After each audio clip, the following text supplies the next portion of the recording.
dolazimo u grad Rovinj. Uskoro ćemo se privezati u luci Valle di Bora. Valle di Bora, sjeverna luka u Rovinju, i idemo svi zajedno do centra.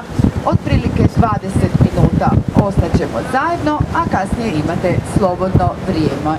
Polazak natrag za Pulu u 16:25. 16 sati 25 minuta. Dragi gosti, vi s nami idemo do grada Rovinja, do centra grada, 20 minut s nami, a u vas dože bude slobodnoga vremena u gradu, krasivome gradu Rovinju.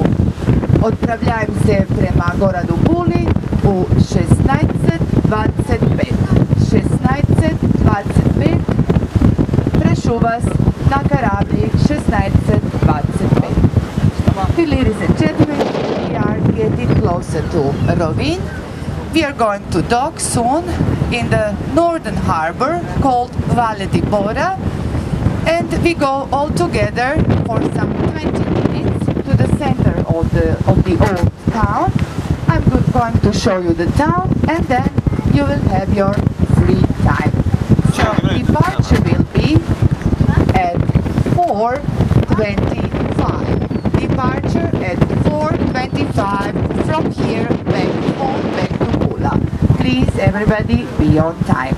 Also meine liebe Gäste, hier sind wir in der Nähe von Rovinj und bald werden wir im Hafen von Valle di Bora anlegen. Valle di Bora heißt dieser nördliche Hafen hier in Rovinj, und wir gehen alle zusammen zum Zentrum der Stadt. Wir bleiben zusammen circa 20 Minuten und nachher haben Sie Ihre Freizeit.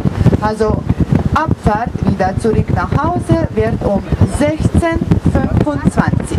Also 16:25 Uhr alle wieder zurück zum Schiff. Bitte schön. Cari ospiti, siamo in Rovinj. Questo porto si chiama Valle di Bora. Partenza per tutti alle 16:25.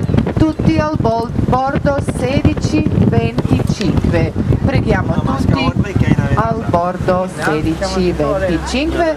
Adesso andiamo tutti insieme fino al centro, circa 20 minuti tutti insieme, e dopo tempo libero.